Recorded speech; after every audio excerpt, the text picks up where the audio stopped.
জল্পনার অবসান ঘটিয়ে বঙ্গভবনের চেয়ারে বসতে যাচ্ছেন ডক্টর মোহাম্মদ ইউনূস। দেশের 23তম রাষ্ট্রপ্রধান হচ্ছেন ৮৬ বছর বয়সী এই নোবেলজয়ী। বাংলাদেশের জন্য যুগান্তকারী সুখবর, তোলপাড় সৃষ্টিকারী সুখবর, ঐতিহাসিক এক মাহেন্দ্রক্ষণে বাংলাদেশ। হ্যাঁ, বিরাট সংস্কার অলরেডি ঘটে গেছে, যেটা ৫ আগস্টের আগে আমরা কল্পনাও করতে পারিনি। এক নতুন বাংলাদেশ। সাবাস বাংলাদেশ। আমি তো ভাই হাততালি দিতে চাই বারবার এই বিএনপিকে ভাই ধন্যবাদ দিতে চাই। পররাষ্ট্রমন্ত্রী খলিলুর রহমান সাহেবকে একটা ধন্যবাদ দিতে চাই, আরেকটা ধন্যবাদ দিতে চাই ডক্টর ইউনূস স্যারকে। এই যে মালয়েশিয়া যাওয়া আর চীন যাওয়া, ওইটা তো ভাই ডক্টর ইউনূস স্যারের রোডম্যাপ। নতুন রোডম্যাপ কি এই সরকারের? এখনো কি টের পাইছেন? পাই নাই। কিন্তু ডক্টর খলিলুর রহমান সাহেব তো আছে, ডক্টর ইউনূসের ডাইনার। ওই খলিলুর রহমান সাহেব আছে বলেই কিন্তু আজকে এরকম একটা চিঠি দিতে পারছে। উনি না থাকলে কিন্তু এই চিঠি দিতে পারতো না। ওনার কারণেই, শুধু ওনার কারণেই কিন্তু ওই ভারতের চোখে চোখ রেখা এরকম একটা চিঠি দিতে পারছে। ভারতকে বুঝাই দিছে আগের বাংলাদেশ নাই। যে কথাটা বুঝাই দিছিল ডক্টর ইউনূস, সেম কথাটা তারেক রহমান সাহেব মাননীয় প্রধানমন্ত্রী বুঝাই দিল। এটাই তো হচ্ছে নতুন বাংলাদেশ। আলোচনার সূত্রপাত গত ৫ আগস্টে। বিএনপি সরকার গঠনের পর থেকে আড়ালে থাকা ইউনূস আলোচনায় আসেন জুলাই গণ অভ্যুত্থান স্মৃতির জাদুঘরের উদ্বোধনী অনুষ্ঠানে। সেদিন দর্শক সারি থেকে তাকে প্রধানমন্ত্রীর মঞ্চে ডেকে নেওয়া পাশে রেখে সময় কাটানোর পর সরকার, সচিবালয়, রাজনৈতিক অঙ্গন এবং বিশ্লেষকদের একটি প্রশ্ন, তবে বাংলাদেশের নতুন রাষ্ট্রপতি হচ্ছেন ডক্টর ইউনূস। রাষ্ট্রের অভিভাবক কে হবেন তাই নিয়ে চলছে নানা জল্পনা কল্পনা। পর্দার আড়ালে চলছে হিসাব নিকাশ, কয়েকটি নাম ঘুরছে রাজনৈতিক অন্দরমহলে। কিন্তু শেষ মুহূর্তে যেন সব আলো গিয়ে পড়েছে এক ব্যক্তির উপর। তিনি কি সেই মানুষ যিনি বছরের পর বছর রাজপথে সরকারের বিরুদ্ধে আন্দোলনে নেতৃত্ব দিয়েছেন, যিনি অসংখ্যবার গ্রেফতার হয়েছেন, আবার প্রতিবারই ফিরে এসেছেন দলের হাল ধরতে? আসসালামু আলাইকুম দর্শক, নতুন একটা নিউজে সবাইকে স্বাগতম। দর্শক, বাংলাদেশের বর্তমান রাজনৈতিক প্রেক্ষাপট নিয়ে আজকের এই ভিডিওটি খুবই গুরুত্বপূর্ণ হতে চলেছে।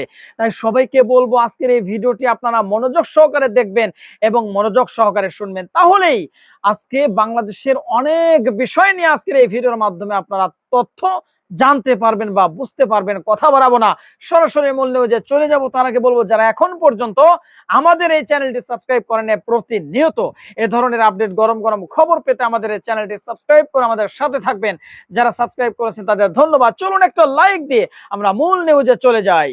ঢাকার আকাশে বাতাসে এখন এক অদ্ভুত এবং চাপা উত্তেজনা। ক্ষমতার পালাবদল, আন্তর্জাতিক রাজনীতি দাবার চাল আর এক অদেখা স্নায়ুযুদ্ধ চলছে পর্দার আড়ালে। গত কয়েক সপ্তাহ ধরে বাংলাদেশের রাজনৈতিক অঙ্গন থেকে শুরু করে কূটনৈতিক করিডোরগুলোতে কান পাতলেই শুধু একটি গুঞ্জন শোনা যাচ্ছে। চায়ের কাপে ঝড় তোলা সেই একটি মাত্র প্রশ্ন, বাংলাদেশের পরবর্তী রাষ্ট্রপতি কে হতে যাচ্ছেন? এই একটি প্রশ্নের উত্তরের উপর নির্ভর করছে পুরো দক্ষিণ এশিয়ার ভূ রাজনৈতিক সমীকরণ। যারা রাজনীতির পেছনের খেলাটা একটু গভীরভাবে বোঝেন, তারা এরই মধ্যে একটি দৃশ্যপট থেকে অনেক কিছু আঁচ করতে পেরেছেন। একটি নির্দিষ্ট মঞ্চ যেখানে পাশাপাশি দাঁড়িয়ে আছেন বাংলাদেশের বর্তমান রাজনীতির অন্যতম শীর্ষ নিয়ামক ও বর্তমান প্রধানমন্ত্রী তারেক রহমান এবং বিশ্ববরেণ্য নোবেলজয়ী সাবেক প্রধান উপদেষ্টা অর্থনীতিবিদ ডক্টর মোহাম্মদ ইউনূস। এই একটি ছবি বা এই একটি ফ্রেম যেন হাজারো শব্দের চেয়েও বেশি কিছু বলে দিচ্ছে। এটি কোনো সাধারণ রাজনৈতিক ফ্রেম নয়, এটি পুরো বিশ্বকে, বিশেষ করে প্রতিবেশী রাষ্ট্রগুলোকে দেয়া একটি প্রচ্ছন্ন বার্তা। আওয়ামী লীগ এবং তাদের মিত্ররা হয়তো এখনো দিবাস্বপ্নে বিভোর। তারা হয়তো হিসাব করছে বর্তমান সরকার কোনোভাবে ব্যর্থ হলেই ডিসেম্বরের দিকে পেছনের দরজা দিয়ে আবারও বাংলাদেশের ক্ষমতার মসনদে ফিরে আসবে। কিন্তু তাদের এই রাজনৈতিক অঙ্ক পুরোপুরি ভুল প্রমাণিত হতে পারে শুধুমাত্র একটি কারণে। বিশ্লেষকরা অত্যন্ত ঠান্ডা মাথায় হিসাব করে বলছেন, ডক্টর মোহাম্মদ ইউনূস যদি শেষ পর্যন্ত রাষ্ট্রপতির মতো সাংবিধানিক শীর্ষ পদে আসীন হয়, তবে আওয়ামী লীগের রাজনীতিতে ফিরে আসার সম্ভাবনা কেবল শূন্যই নয়, বরং তা হবে অগণিত শূন্যের সমষ্টি। কারণ ডক্টর মোহাম্মদ ইউনূস এমন এক আন্তর্জাতিক লৌহবর্ম বা দেয়াল, যাকে টপকে বা পাশ কাটিয়ে কোনো পরাশক্তির পক্ষেই বাংলাদেশে নিজেদের এজেন্ডা বাস্তবায়ন করা আর সম্ভব নয়।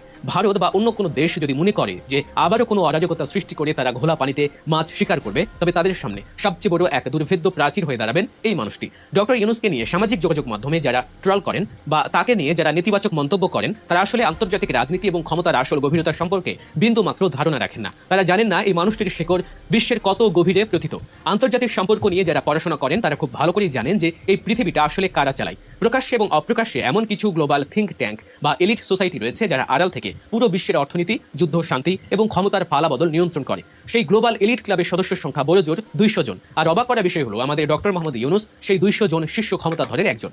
তার এই গ্লোবাল নেটওয়ার্ক এবং প্রভাব এতটাই বিশাল যে ভারতের প্রধানমন্ত্রী নরেন্দ্র মোদীর চেয়েও তিনি আন্তর্জাতিক অঙ্গনে বহুগুণে বেশি ক্ষমতাবান। নরেন্দ্র মোদী হয়তো 130 কোটি মানুষের একটি দেশের প্রধানমন্ত্রী হিসেবে অনেক ক্ষমতার অধিকারী, কিন্তু পশ্চিমা লবিতে এবং গ্লোবাল এলিটদের ড্রয়িং রুমে ডক্টর ইউনূসের যে অবাধ যাতায়াত এবং প্রভাব রয়েছে তার সিকি ভাগও মোদির নেই। ডক্টর ইউনুস এমন এক ক্ষমতার কেন্দ্রে অবস্থান করেন যেখান থেকে চাইলে নরেন্দ্র মোদীকেও আন্তর্জাতিক কূটনীতিতে চরম বিপাকে ফেলার ক্ষমতা তিনি রাখেন। তার এই অভাবনীয় আন্তর্জাতিক গ্রহণযোগ্যতার ভিত্তি আসলে কোথায়? এর উত্তর লুকিয়ে আছে তার অর্জনের ঝুলিতে। পৃথিবীতে প্রায় 800 কোটি মানুষের বাস। আমেরিকান এবং নন আমেরিকান মিলিয়ে এই শত শত কোটি মানুষের মধ্যে মাত্র 10 জন ব্যক্তি এমন একটি বিরল রেকর্ডের অধিকারী যা শুনলে যে কারো চোখ কপালে উঠতে বাধ্য। এই 10 জন ব্যক্তি একই সঙ্গে নোবেল শান্তি পুরস্কার এবং যুক্তরাষ্ট্রের সর্বোচ্চ বেসামরিক সম্মাননা প্রেসিডেন্সিয়াল মেডেল অফ ফ্রিডম অর্জন করেছেন। হ্যাঁ, ডক্টর মোহাম্মদ ইউনুস হলেন সেই এক্সক্লুসিভ 10 জনের এলিট ক্লাবের একজন গর্বিত সদস্য। ইউরোপীয় ইউনিয়নের শীর্ষ নেতারা, বিশ্ব ব্যাংক বা IMF এর প্রধানরা তাকে শুধু সম্মানই করেন না, বরং তাকে গ্লোবাল থিঙ্ক ট্যাঙ্কের এক অপরিহার্য অংশ বলে মনে করেন। তিনি যখন কোনো কথা বলেন তখন ওয়াশিংটন থেকে শুরু করে প্যারিস পর্যন্ত সবাই সেটা পিন পতন নিরাপত্তায় মনোযোগ দিয়ে শোনেন। অনেকেই একটি মারাত্মক ভুল হিসাব কষেন। তারা মনে করেন ডক্টর ইউনুসকে হয়তো খুব সহজেই ক্ষমতার চেয়ার থেকে সরিয়ে দেওয়া সম্ভব হয়েছিল। কিন্তু চরম বাস্তব সত্যটি হলো, প্রধান উপদেষ্টা হিসেবে তিনি যদি নিজ থেকে ক্ষমতা না ছাড়তেন তবে পৃথিবীর কোনো পরাশক্তির সাধ্য ছিল না তাকে সেই পদ থেকে এত তাড়াতাড়ি নামানোর। তিনি নিজের ইচ্ছায় কেবল দেশের স্বার্থে এবং একটি গণতান্ত্রিক প্রক্রিয়ার প্রতি সম্মান রেখেই এই ক্ষমতার পালা বদলে অংশ নিয়েছিলেন। তিনি যে মাপের মানুষ, যে গ্লোবাল স্ট্যাটাস তিনি ধারণ করেন, সেখানে একটি উন্নয়নশীল দেশের প্রধান হওয়া বা রাষ্ট্রপতি হওয়া তার কাছে অত্যন্ত নগণ্য একটি বিষয়। তিনি তো সেই মানুষ যিনি বিশ্বের নীতি নির্ধারক ওই 200 জনের একজন, অথচ দেশের প্রয়োজনে মাতৃভূমির গভীর সংকটে তিনি নিজের গ্লোবাল স্ট্যাটাসকে একপাশে সরিয়ে রেখে বঙ্গভবনের দায়িত্ব নিতে রাজি হয়েছিলেন। এটি তার কোনো ক্ষমতা লোভ নয়, এটি তার নিখাত দেশপ্রেম। আর ঠিক এই জায়গাটিতেই তারেক রহমান তার রাজনৈতিক জীবনের সর্বশ্রেষ্ঠ মাস্টারস্ট্রোকটি খেলেছেন। তিনি খুব ভালো করে অনুধাবন করতে পেরেছেন যে বাংলাদেশের মতো একটি ভূ রাজনৈতিকভাবে অত্যন্ত স্পর্শকাতর দেশকে যদি ভারত এবং চীনের আগ্রাসী থাবা থেকে রক্ষা করতে হয়, তবে আন্তর্জাতিক পরিমণ্ডলে এমন একজন সুপার হেভিওয়েট ঢাল দরকার যাকে ভেদ করার সাহস কারো হবে না। ভারত কিংবা চীনের মতো দেশগুলো এতকাল বাংলাদেশকে নিজেদের ইচ্ছে মতো ব্যবহার করেছে। তাদের কাছে বিগত সরকারের শীর্ষ ব্যক্তিরা ছিল নিছকই গিনিপিগ বা পরীক্ষার পাত্র ছাড়া আর কিছুই নয়। কিন্তু তারেক রহমান ডক্টর ইউনুসকে সামনে রেখে সেই পুরনো সমীকরণ পুরোপুরি উল্টে দিয়েছেন। ওয়াশিংটন ডিসির অদূরে অত্যন্ত গোপন এবং অভিজাত প্রাইভেট ক্লাবগুলোতে যেখানে বসে বিশ্বের ভাগ্য নির্ধারিত হয়, যেখানে বসে থাকা বিলিয়নিয়র এবং নীতি নির্ধারকরাও আজ বাংলাদেশের দিকে অবাক বিস্ময়ে তাকিয়ে আছেন। তারা বুঝতে পারছেন ঢাকা এখন আর কারো হাতের পুতুল নয়। দিল্লির সাউথ ব্লকে আজ রাতের ঘুম হারাম হয়ে গেছে। ভারত এতদিন ভেবেছিল ঢাকা বুঝি চিরকাল তাদের পকেটেই থাকবে, কিন্তু তারা কল্পনাও করতে পারেনি যে ঢাকার হাতে এমন একটি তুরুপের তাস লুকিয়ে আছে যা তাদের পুরো দাবার বোর্ডটাকেই এক নিমিষে উল্টে দিতে পারে। ওয়াশিংটনের এই অভিজাত মহলে এখন একটাই আলোচনা, Yunus is not just a man, he is an institution. তারা পরিষ্কার বুঝতে পারছে এই মানুষটি যদি বঙ্গভবনে বসেন তবে ওই দেশটিকে আর কেউ চোখ রাঙাতে পারবে না, না দিল্লি, না বেজিং, কেউ না। ঢাকা এখন সরাসরি আন্তর্জাতিক রাডারে চলে এসেছে এবং তারা এখন বিশ্ব রাজনীতির বিগ লিগে খেলছে। হাজার মাইল দূরে ঢাকার আকাশে আজ ভোরের নতুন আলো ফুটতে শুরু করেছে। বঙ্গভবনের বিশাল ফটকের উপর দিয়ে বাতাসে উঠছে লাল সবুজের একটি নতুন পতাকার প্রতিচ্ছবি। এই পতাকা এখন আর কোনো অসহায় বা নতজানু রাষ্ট্রের প্রতীক নয়, এটি এখন এমন একটি দেশের প্রতীক যারা দাবার বোর্ডে বসে আছেন বিশ্বের অন্যতম সেরা এক মাস্টার মাইন্ড। একসময় যারা এই দেশটাকে গিনিপিগ ভেবে নিজেদের খেয়াল খুশি মতো কাটাছেঁড়া করতে চেয়েছিল, আজ তারা হারে হারে টের পাচ্ছে যে গিনিপিগ তারা নয়, বরং ষড়যন্ত্রকারীরা নিজেরাই আজ ফাঁদে পড়েছে। বাংলাদেশের তারুণের অদম্য শক্তি, অভিজ্ঞ রাজনৈতিক প্রজ্ঞা এবং বিশ্ববরেণ্য এক রাষ্ট্রনায়কের এই নতুন মেলবন্ধন এক অদৃশ্য লৌহ প্রাচীর গড়ে তুলেছে দেশের চারদিকে। দিল্লির মসনদে আজ হয়তো দীর্ঘশ্বাস আর হতাশা, কিন্তু বাংলার আকাশে আজ এক নতুন অজেয় অহংকারের সূর্যোদয়। যে দেশ বিশ্বকে পথ দেখানোর ক্ষমতা রাখে, সে দেশ আর কখনো কারো দাসত্ব মেনে নেবে না। দর্শক, রাজনীতি, কূটনীতি আর আন্তর্জাতিক ক্ষমতার এই টানটান স্নায়ুযুদ্ধে বাংলাদেশ আজ এক অপ্রতিরোধ্য বিজয়ী। আর এই বিজয়ের মহাকাব্য তো কেবল লেখা শুরু হলো। এই প্রথম বাংলাদেশ সরকার ভারতের বিরুদ্ধে এক বিরল ঘটনা ঘটিয়ে দিয়েছে। ইতিহাসে this is for the first time. Jamaat, Shibir, এনসিপিতে খুশির বন্যা, বাংলাদেশ পন্থীদের মধ্যে খুশির বন্যা, ভারতপন্থীদের কান্নাকাটি।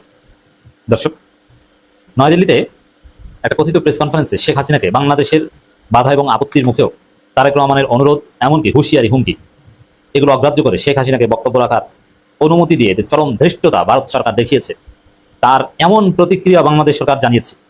যে ভাষায় প্রতিক্রিয়া জানিয়েছে বাংলাদেশের পররাষ্ট্র মন্ত্রণালয়, ওই ভাষায় বাংলাদেশ সরকার কোনো দিন এত কঠোর কোনো কূটনৈতিক বিবৃতি দেয়নি। এমনকি বিবৃতিটা এতটাই কঠোর ছিল, তার মধ্যে কূটনৈতিক ভাষার ব্যবহার কম ছিল। ওই বিবৃতিটা যতটা না ডিপ্লোম্যাটিক, তার চেয়ে বেশি পলিটিক্যাল। এর মানে ভারতের সাথে বাংলাদেশের সম্পর্ক এতটাই ত্বরান্বিত যে কূটনৈতিক স্বাভাবিক সভ্যতা, ভব্যতা রক্ষা করা সম্ভব হচ্ছে না। রাজপথে যেরকম রাজনৈতিক হুমকি ধামকি দেওয়া হয়, ভারতকে বাংলাদেশ সরকার ওই টাইপের হুমকি ধামকি দিয়েছে, ওই টাইপের কথা মনে করে দিয়েছে। অতএব বাংলাদেশ সরকার মাথা উঁচু করে দাঁড়াতে পারছে, ভারতের বিরুদ্ধে কার্যকর প্রতিবাদ করতে পেরেছে। হ্যাঁ, এখানে বিএনপি সরকারকে আমরা দোষ দেব না যে শেখ হাসিনার বক্তব্য কেন থামাতে পারলো না বাংলাদেশ সরকার, চেষ্টা করেছে, দীনেশ ত্রিবেদীকে বলে এসেছে এবং যা বলার সব বলেছে। এর চেয়ে কঠোর কথা বলা যায়। এখানে জামাত, এনসিপি ক্ষমতায় থাকলেও এর চেয়ে বেশি কিছু বলার ছিল না। এখন যেটা করতে পারে, দীনেশ ত্রিবেদীকে বাংলাদেশ থেকে লাথি দিয়ে বের করে দিতে পারে। তবে এটা জামাত, এনসিপি ক্ষমতায় থাকলে যে পারত তা না। তবে এই ধরনের কথা বলেছে। জামাতের সাথে সমঝোতার ভিত্তিতে বিনা প্রতিদ্বন্দ্বিতায় রাষ্ট্রপতি নির্বাচন হতে পারে, রাষ্ট্রপতি নির্বাচিত হতে পারে।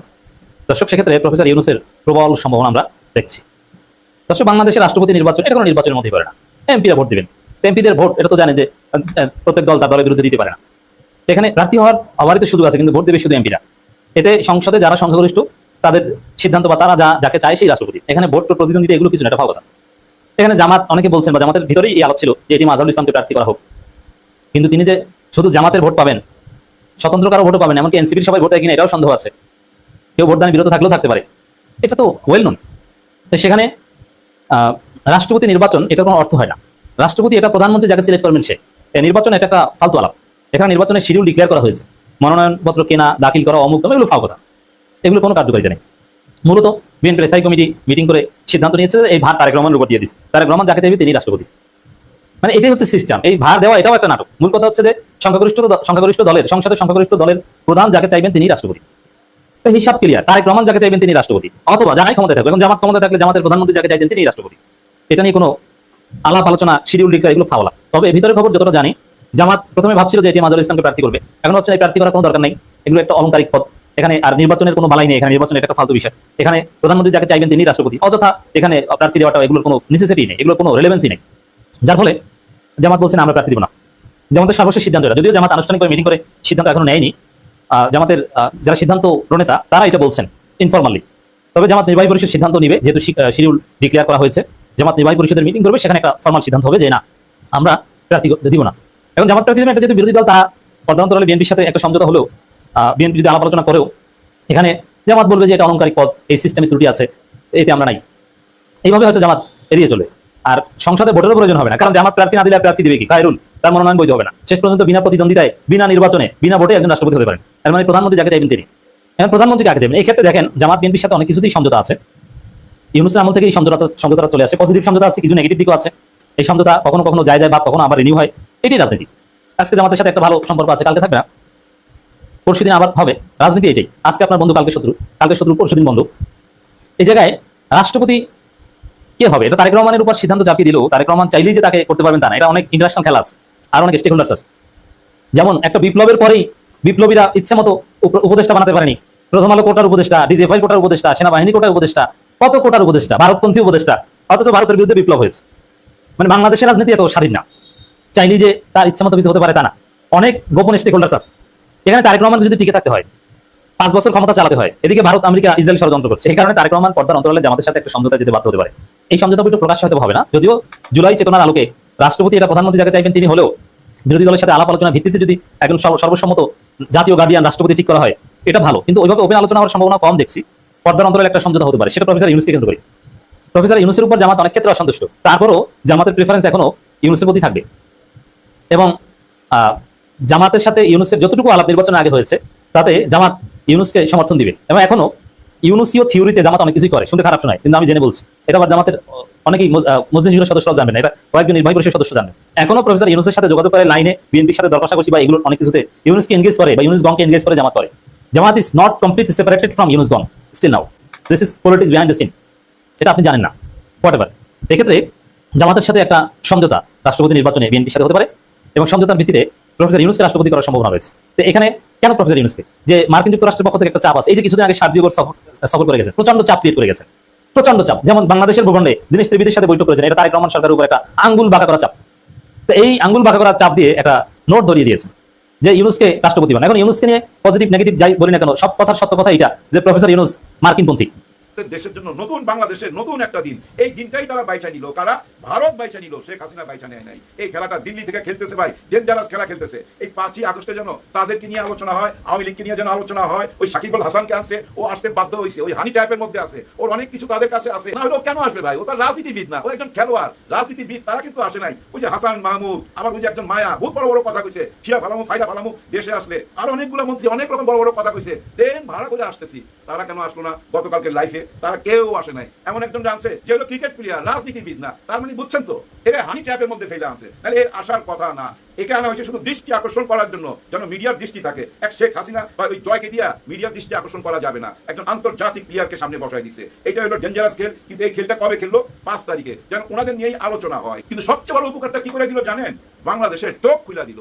সাবাস বাংলাদেশ। আমি তো ভাই হাততালি দিতে চাই বারবার এই বিএনপিকে ভাই ধন্যবাদ দিতে চাই। পররাষ্ট্রমন্ত্রী খলিলুর রহমান সাহেবকে একটা ধন্যবাদ দিতে চাই। আরেকটা ধন্যবাদ দিতে চাই ডক্টর ইউনূস স্যারকে। উনার দেখানো পথেই তো হাঁটতেছে। উনি যেভাবে কথা বলছিল চোখের চোখ রাইখা, ঠিক তেমনি ভাবে একটা চিঠি দিছে এই 5 তারিখের কারণে। এই যে আওয়ামী লীগকে 5 তারিখে দিল্লিতে যে সুযোগ করে দিল সাংবাদিকদের সাথে কথা বলার, সেটার বিরুদ্ধে বাংলাদেশ থেকে একটা কঠিন চিঠি দিছে। এরকম একটা কঠিন চিঠি গত 54 বছরও ওরা পায় নাই, গত 55 বছরও ভারত বাংলাদেশ থেকে এরকম একটা কঠিন চিঠি পায় নাই। কি বলছে জানেন? ওই চিঠিতে উল্লেখ করছে একজন পলাতক খুনি আসামি, একজন লুটেরাকে কেন আপনারা কথা বলার সুযোগ করে দিলেন। আপনারা যখন কথা বলার সুযোগ করে দিলেন, এতেই বোঝা যায় আপনাদের সঙ্গে আমাদের সম্পর্ক কি হইতে পারে। আমাদের দেশের বিরুদ্ধে এই ষড়যন্ত্র করার জন্য, এই জুলাই বিরুদ্ধে এই ষড়যন্ত্র করার জন্য আমরা তীব্র ক্ষোভ জানাচ্ছি, তার মানে তীব্র নিন্দা জানাচ্ছি। এরকম একটা কঠিন চিঠি দিছে। এইটা ভাই বিরাট উপকার হয়ে গেল না? ভারত যেটা চাইছিল শেখ হাসিনাকে দিয়ে খেলবে, ওই ট্রাম্প কার্ড খেলা বিএনপিকে ভাই বিপদে ফেলবে এবং গোপনে তাদের সঙ্গে হাত মিলাইবার জন্য বাধ্য করবে। সেখান থেকে কিন্তু বিএনপি বাইরে হয়ে গেল। বাইরে হয়ে তো আর আগেই গেছে, যেদিন চিনে গেছে সেদিনই বাইরে হয়ে গেছে। ভাই ব্রাদার, একটা জিনিস খেয়াল করছেন, ডক্টর ইউনূস স্যার কিন্তু কোনো নির্বাচিত সরকার ছিল না, কিন্তু পুরো বিদেশের সাপোর্ট পাচ্ছিল, পুরো পৃথিবীর সাপোর্টটা পাইছে। এবং উনি কিন্তু নির্বাচিত সরকার না হয়েও বিদেশ থেকে কিন্তু ঋণ নিয়ে আসছিল। আনছে না ভাই? ঋণ নিয়ে আসছে। কিন্তু নির্বাচিত সরকার আইসা কত টাকা ঋণ আনতে পারছে? বিদেশ থেকে কয়টা চিঠি পাইছে, কয়টা নিমন্ত্রণ পাইছে? এই যে মালয়েশিয়া যাওয়া আর চীন যাওয়া, ওইটা তো ভাই ডক্টর ইউনূস স্যারের রোডম্যাপ। নতুন রোডম্যাপ কি এই সরকারের? এখনো কি টের পাইছেন? পাই নাই। কিন্তু ডক্টর খলিলুর রহমান সাহেব তো আছে, ডক্টর ইউনূসের ডাইন হাত। ওই খলিলুর রহমান সাহেব আছে বলেই কিন্তু আজকে এরকম একটা চিঠি দিতে পারছে। উনি না থাকলে কিন্তু এই চিঠি দিতে পারতো না। উনার কারণে, শুধু উনার কারণেই কিন্তু ওই ভারতের চোখের চোখ রেখা এরকম একটা চিঠি দিতে পারছে। ভারতকে বুঝাই দিছে আগের বাংলাদেশ নাই। যে কথাটা বুঝাই দিছিল ডক্টর ইউনূস, সেম কথাটা তারেক রহমান সাহেব মাননীয় প্রধানমন্ত্রী বুঝাই দিল। এটাই তো হচ্ছে নতুন বাংলাদেশ। অনেকটা একটা মন্তব্য করতে দেখবেন, এই যে টক শোতে আইসা বলবে এত বড় সর্বনাশ বাংলাদেশের কেউ করে নাই, ডক্টর ইউনূস যে সর্বনাশ করে দিয়ে গেছে, পুরো দেশটাকে নরক বানাই দিয়ে গেছে, পুরো দেশটাকে বিভাজনের মধ্যে ফেলে দিয়ে গেছে, এরকম তো কখনো ছিল না। কি বলতে চায় জানেন? ওই যে ইসলামিক দলের একটা উত্থান যে হয়েছে, এটা ডক্টর ইউনূস কইরা দিয়ে গেছে। দর্শক, আশা করি পুরো ভিডিওটি আপনারা দেখেছেন। এবার অবশ্যই আপনাদের মূল্যবান মতামত কমেন্ট বক্সে জানিয়ে দিন। পারলে ভিডিওটি শেয়ার করে সবাই দেখার সুযোগ করে দিন। আর আমাদের এই চ্যানেলে যদি আপনারা নতুন হন, প্রতিনিয়ত এই ধরনের আপডেট গরম গরম খবর পেতে আমাদের এই চ্যানেলটি সাবস্ক্রাইব করুন। যারা ইতিমধ্যে সাবস্ক্রাইব করে দিয়েছেন সবাইকে ধন্যবাদ জানিয়ে আজকের মতো এখানে বিদায় নিচ্ছি। দেখা হচ্ছে নতুন কোনো ভিডিওতে। সে পর্যন্ত সবাই ভালো থাকবেন, সুস্থ থাকবেন। আল্লাহ হাফেজ।